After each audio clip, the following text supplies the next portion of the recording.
Hey, this is Paul Lathrop from the Polite Society Podcast, reminding you that this podcast is a member of the Self-Defense Radio Network. Check out all the other great podcasts on the network at selfdefenseradio.net. Welcome to Unload and Show Clear, powered by Match Shark. Listener ready? Stand by. Welcome to another episode of Unload and Show Clear, a podcast about the men and women who compete in IDPA matches around the world. I'm your host, Lloyd Bailey.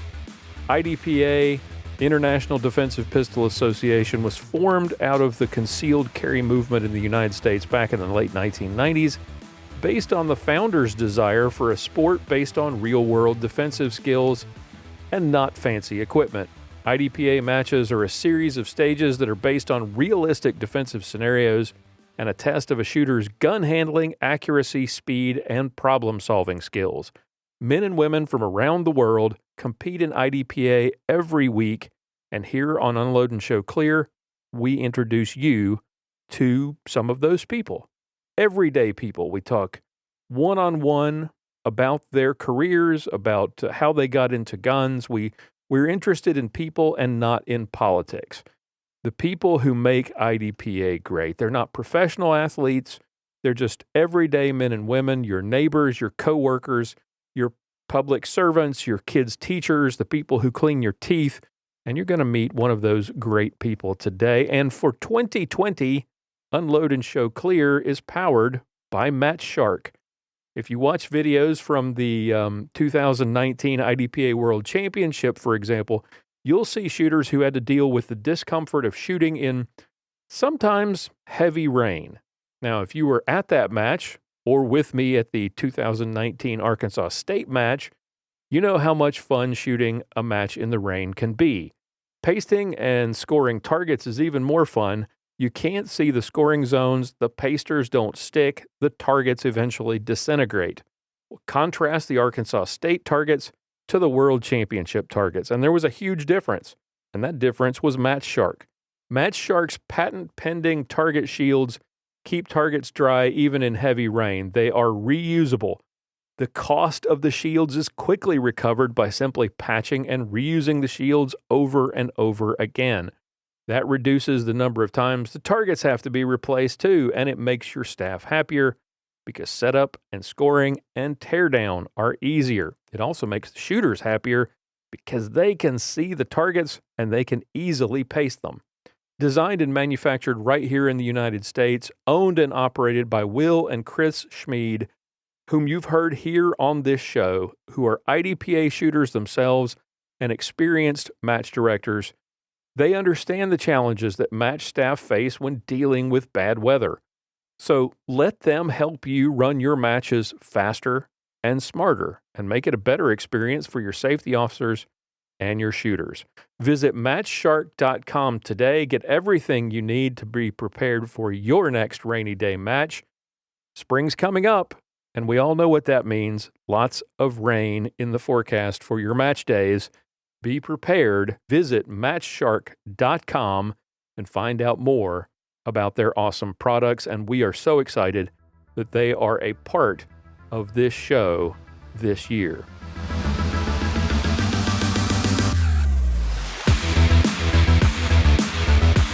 Our special guest is Brian Buller from Puyallup, Washington. I said it right. I pronounced it correctly. Welcome to the show, Brian. I'm so glad you're here. Well, thanks for having me. And yes, I appreciate you not calling me Bueller, Butler, or Bowler. Tell us a little about yourself. What do you do for a living there in Puyallup? Okay. Well, I work for Customs and Border Protection. Oh, out here in Seattle. Yeah, I moved up here like maybe three-ish years ago from working down in Arizona, and that's pretty much it, man. I pull the trigger every chance I get. I like to shoot a lot of IDPA here. I actually started shooting USPSA. So Customs and Border Patrol that brought you from Arizona originally? That would be Customs and Border Protection. Sorry about that. Protection. Yeah. So yeah, because there's distinction there. Yeah. Yeah. That's, those guys take care of the stuff in between the ports of entry. We take care of the ports of entry.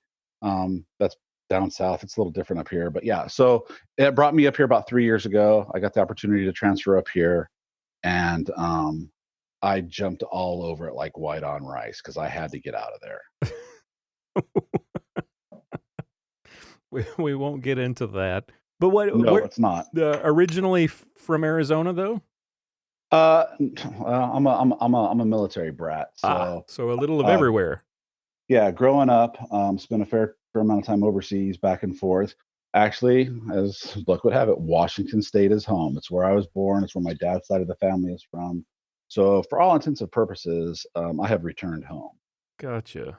Where was the introduction to guns with moving around all the time and obviously parent in the military?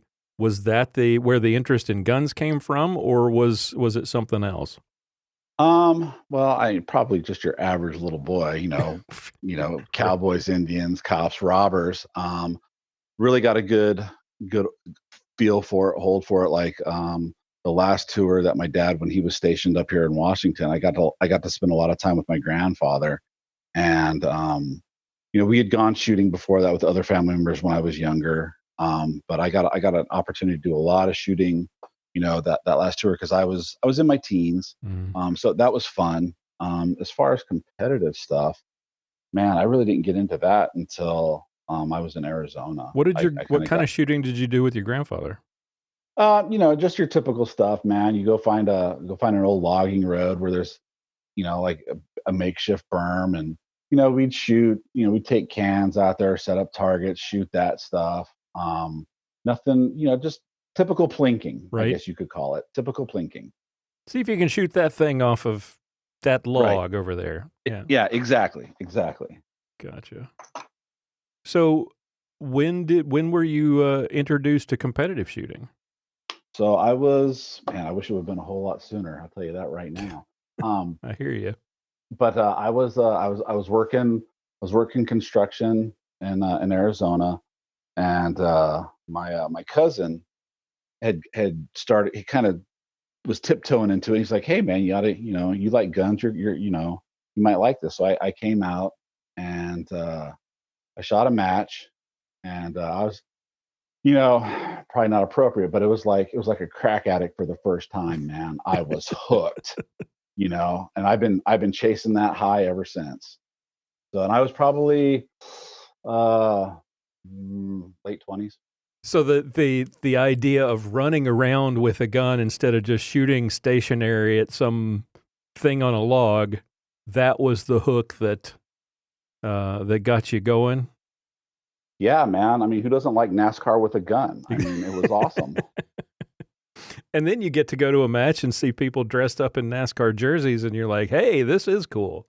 Well, yeah, and that was like, I'm like, oh wow, these guys must be good. I mean, I'm like, oh wow, I really stink. But yeah, it was cool. I mean, it was awesome.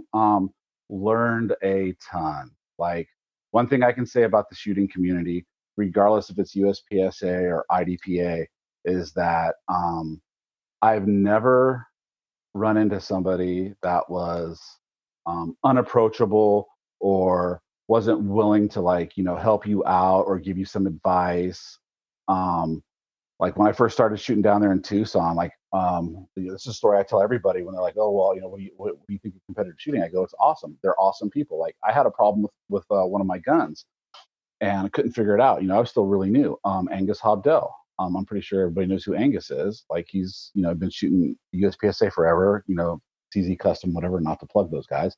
But he's like, hey, come on over here. And so we went over to the safe area and figured out what was wrong with my gun, slapped some parts in there. I'm like, well, hey, what do I owe you? He goes, hey, don't worry about it, man. Just, pay it forward down the road. I'm like, seriously? He's like, yeah. I'm like, cool. Thank you very much. And at that point I was like, hey, this is a pretty good group of people. Right. Yep. So where did you first hear about IDPA? So I had actually, I was in California. Yeah, I know, right? Right. It's a really good story. So I had taken a job with Customs, and I really didn't know much about IDPA. I was shooting a lot of USPSA out there, and a buddy of mine was like, hey, I don't know, USPSA is really gamey, IDPA is more tactical, it's like a little more real world or whatever. I'm like, hey man, like you want to be a better shooter faster, USPSA is the way to go. And he's like, yeah, whatever. So I'm like, you know what, screw it. So they had a state match coming up, and I'm like, I'm gonna shoot the state match just to prove a point, right? And this is back in the day. I'm a lowly B limited shooter, right? And I'm like, okay, what do I got to do? I had to go join IDPA, so I went and joined IDPA. They're like, hey, you need to shoot a classifier. I'm like, oh, okay. So I really had no concept of what IDPA was all about. Points down, whatever. I'm used to, go fast, turn left, get your hits, try not to drop too many points, but if you're fast enough, you'll be okay. So I shot the classifier, and man, did it suck. Right? I was like, I classified as a marksman, right? Oh, that had to have been yeah, and soul I'm like crushing. yeah, and I'm like, wow, I really do suck. But I'm like, whatever. I'm gonna see this through, right? So I shot some local matches, and I was doing pretty good. Back then I like to think I was crushing it. We all do, right? Right. So I shot the state match as a marksman, and I ended up 16th overall or something like that. Like I just destroyed people, and I was actually at Area 2 in Phoenix, and I got a phone call from the area coordinator at the time. He's like, hey, this is, whoever, and I'm just calling about your finish, at the California state match. I'm like, yeah, what's going on? He's like, well, he goes, like, you're not a marksman. I go, well, that's the classifier I shot. I explained to him the whole story about, like, hey, I really don't know about IDPA, shot a proven point, blah, blah, blah. He's like, well, we're going to have to bump you up a couple classes. I'm like, yo, man, do whatever you need to do. Right. I don't want to upset anybody, because there were some people that had traveled from wherever, they were marksmen or sharpshooters, whatever, experts, whatever. And I guess they didn't like the fact that a marksman like destroyed them. But whatever, I digress. So I'm like, do whatever you need to do, man. And then after that, I'm like, you know what? Hey, this is good. This is trigger time. Like maybe this will help me like slow down a little bit, just a skosh, maybe get some better hits, make me a better shooter all the way around with both disciplines. Mm-hmm. Yeah, no, that didn't work. I still went fast. But and I just stayed with it. I just kept shooting it. And I was shooting both. I was shooting a lot of USPSA, a lot of IDPA. I was, traveling as much as I could, shooting whatever I could. And then, and then after California, I was there for 7-8 years, whatever. I transferred to Arizona, and I was like, you know what, I got to set some shooting goals. And so I set 3 shooting goals, and we're still working on them.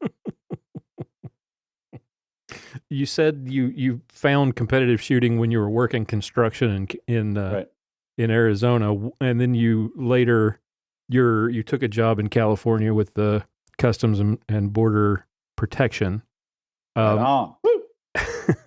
What interested you in Customs and Border Protection? How did you get interested in that career path? Well, I'd always kind of been compelled to move in that direction. Part of it is, hey, you want to do a job that like you enjoy doing, that you want to do. Mm-hmm. The other aspect of it is, hey, you want some, financial stability, retirement, whatever. And most construction companies don't offer that. Very true. And I've worked a couple other career kind of sort of in the past, and I've always gravitated back to kind of that line of work. So I started testing with a bunch of local agencies, the federal agencies, and I was just like, hey, first one that hits, I'm going to take it. Like, I'm not getting any younger, and I need to get on the bandwagon now, sooner rather than later. And the first call that came in was the one for Customs. Well, it was Customs back then. They hadn't become Customs and Border Protection. So I took the job, and there's been lots of ups and lots of downs, and we're definitely on ups right now. So that's good. Nice. So you moved to Washington State, mm-hmm. and you are now match director of the Washington State Championship. How did this come about? How you've been in Washington for 3 years now? Yeah, 3-4 years. And so tell us about the home club, and tell us how you got involved there, and how you became match director.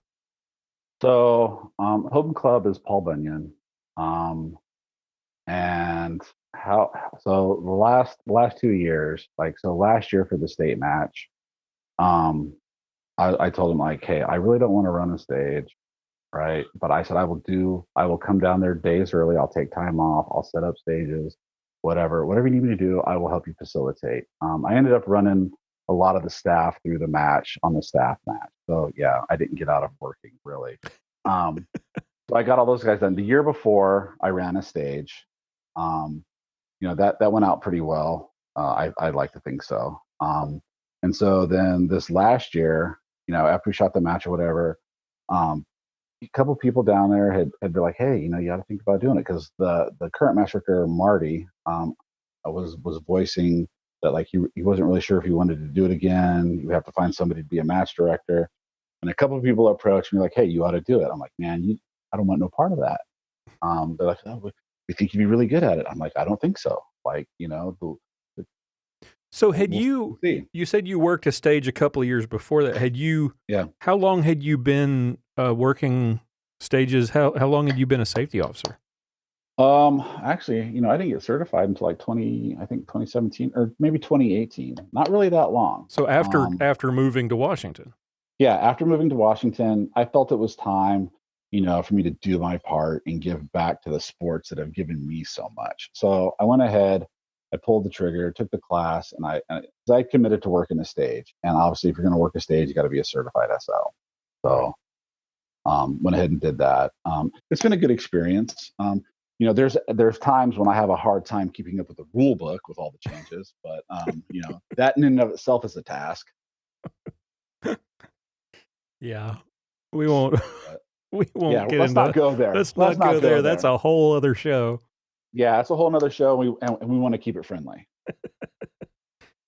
So your friends are suggesting that running a match is something that you would be good at. Why do you think they saw that?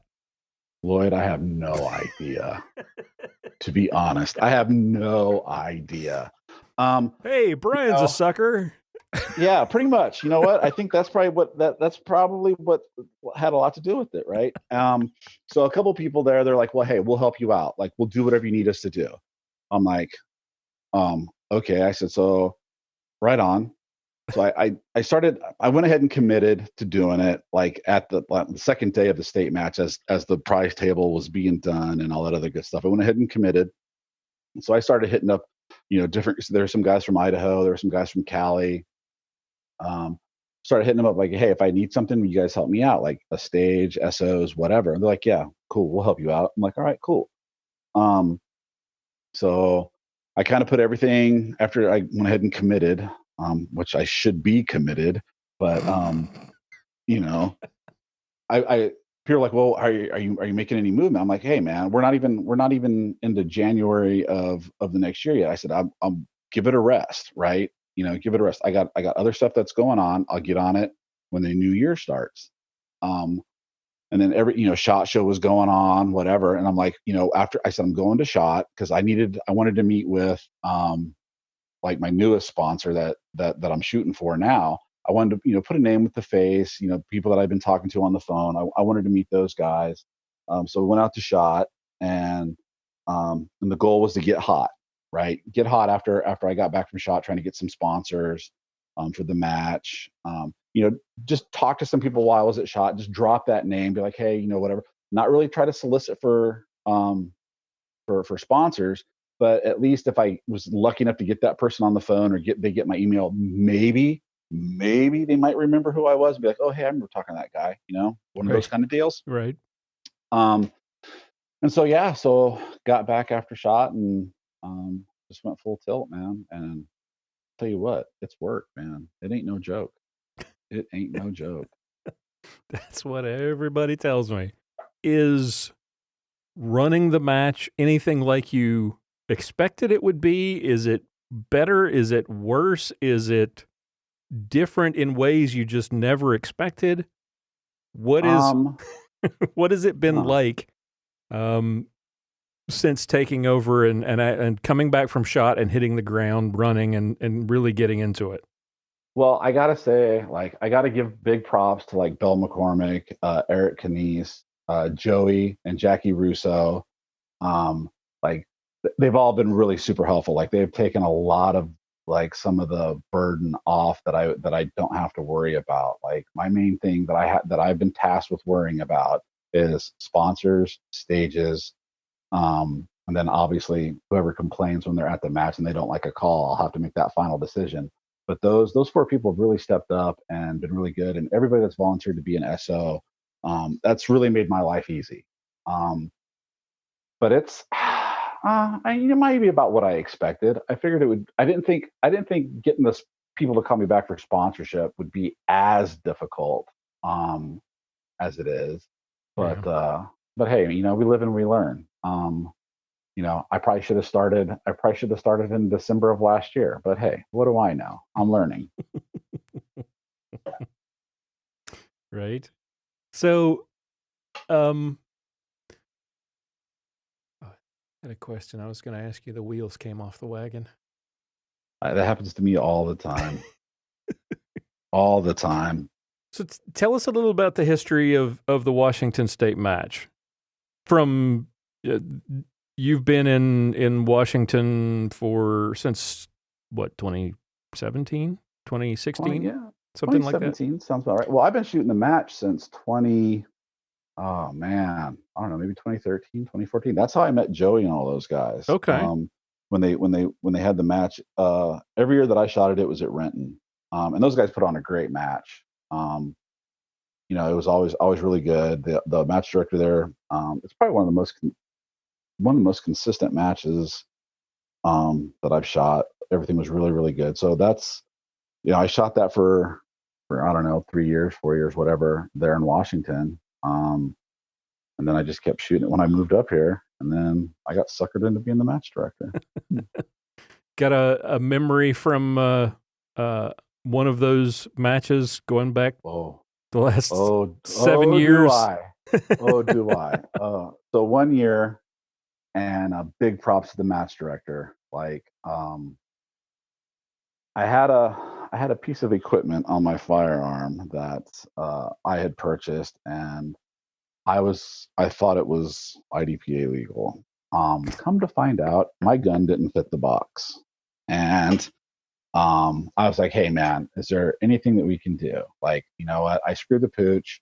Like, I'll have to get a hold of the distributor, because like the model that I bought of Magwell, it said IDPA legal. I didn't have time to throw it in a box before I got here. I figured the company knew what they were advertising, right? Right.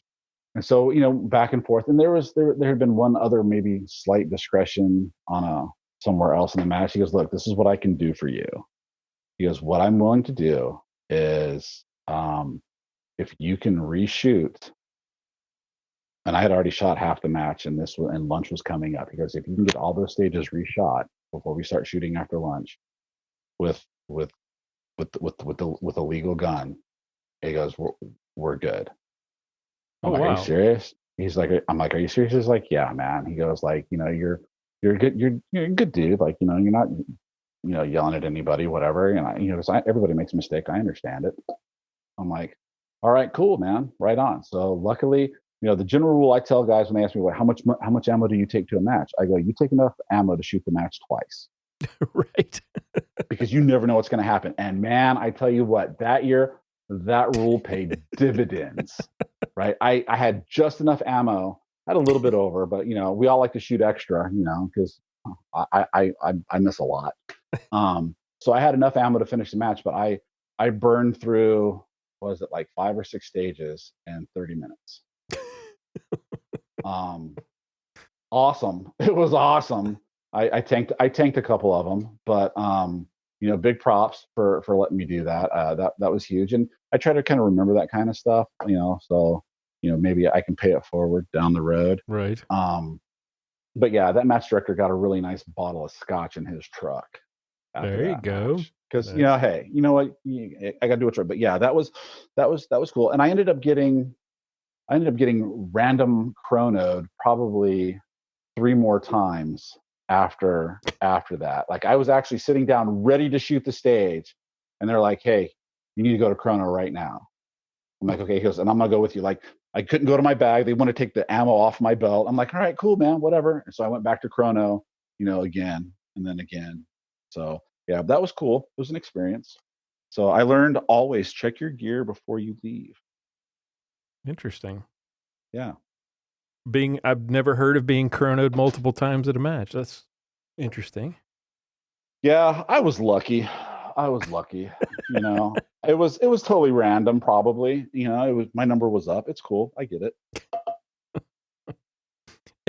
Anything else that doesn't involve you being nearly DQ'd or does involve you being DQ'd?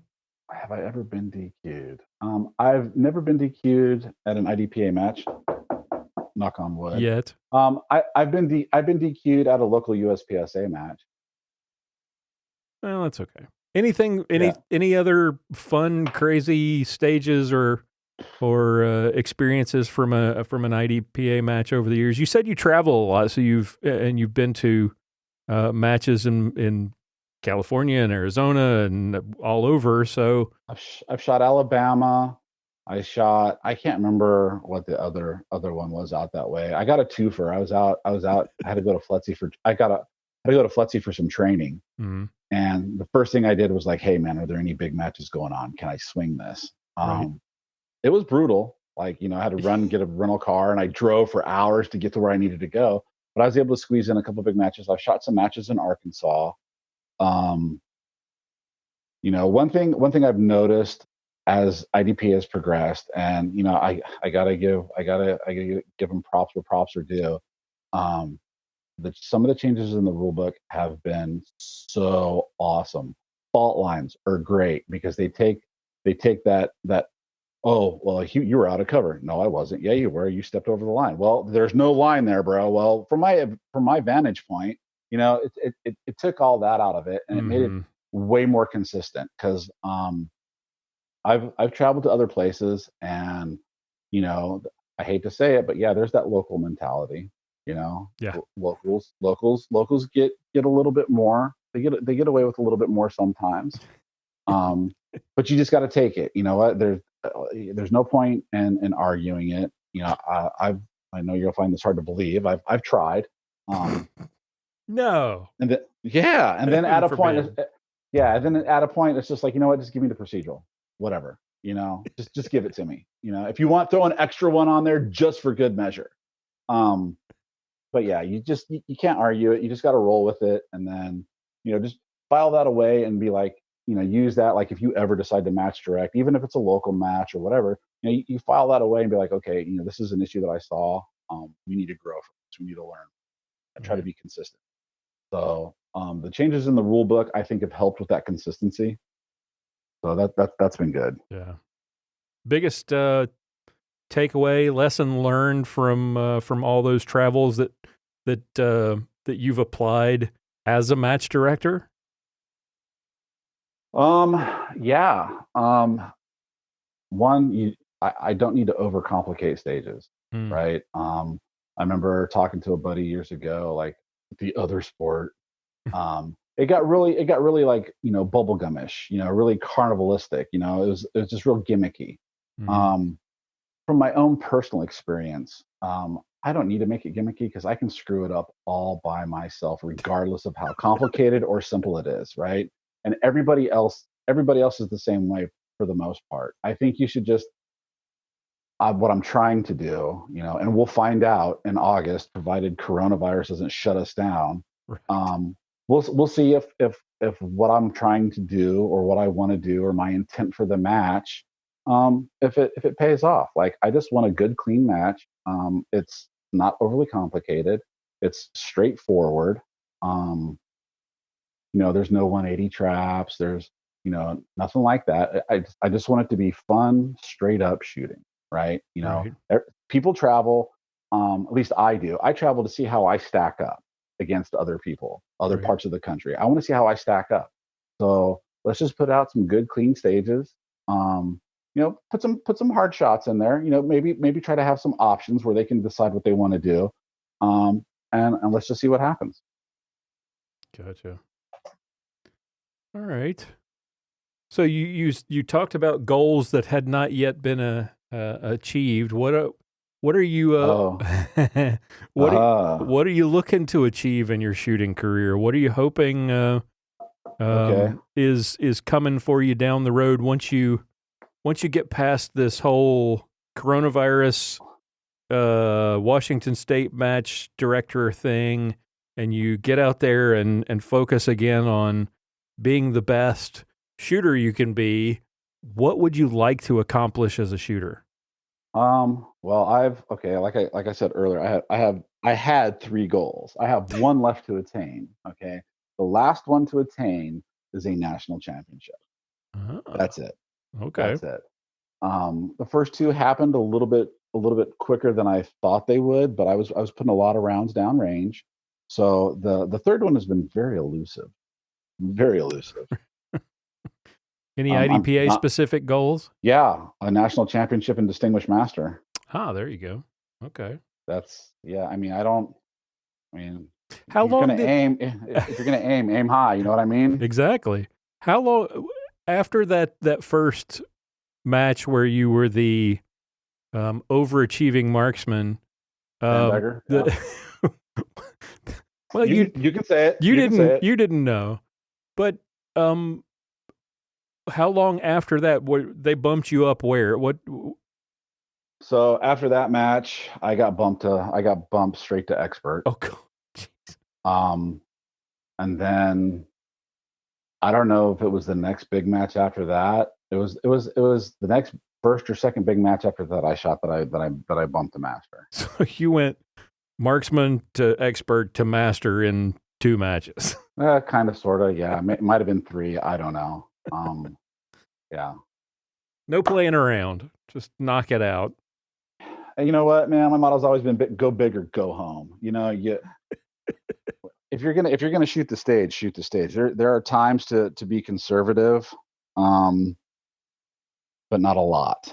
I've been doing this long enough. Like once you hit you're a really super solid expert, getting ready to break that cusp, or you're a master, like a legitimate master. Mm-hmm. You can't be conservative. Right. You want to win. If you want to win, you can't be conservative. I go there to have fun. Don't get me wrong, Lloyd. I enjoy the camaraderie, and as Joey would say, the fellowship. But when I go to win. Do I always win? No, but that is my expectation. I go there with the intent to win. Right. It doesn't always happen, but I've been fortunate. It's happened quite a bit for me.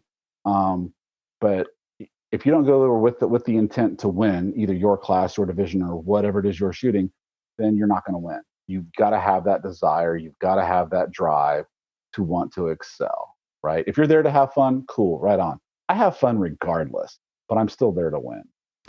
So as we kind of wrap things up, I've heard some of the what I think will incorporate some of the final answer here. What is it about IDPA? You talked about shooting ASI a little bit. You shoot a lot of USPSA, but why is IDPA appealing to you? Why do you love it enough to dedicate so much time to it, especially the time it takes to be a match director? What is it about IDPA that's special for you? Man, I don't want to. I'd have to take one from Joey, the fellowship for sure. I mean, most IDP I've met really, really good people in IDPA.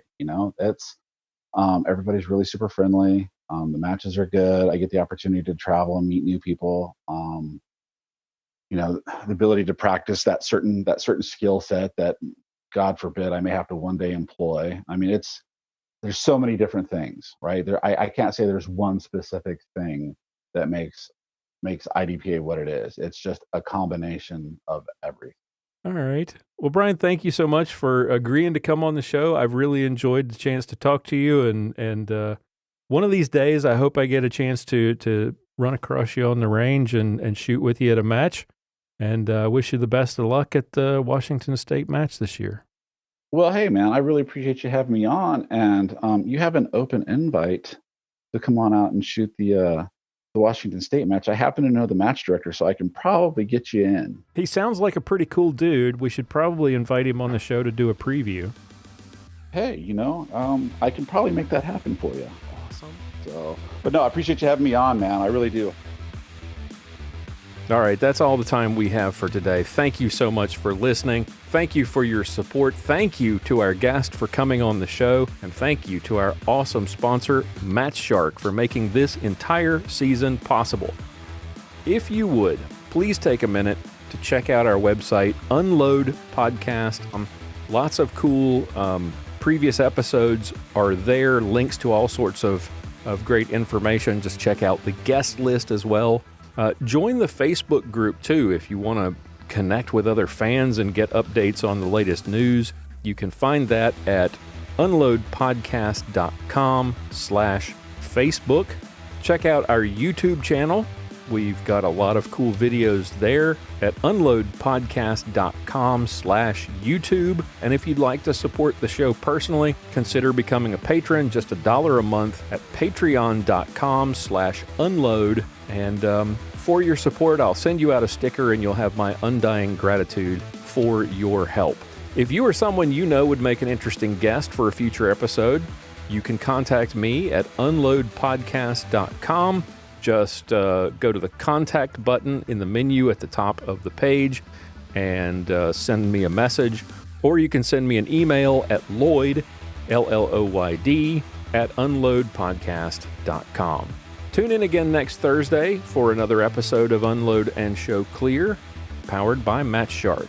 We are a proud member of the Self-Defense Radio Network. Be sure to check out all of the other pro-freedom podcasts at selfdefenseradio.net.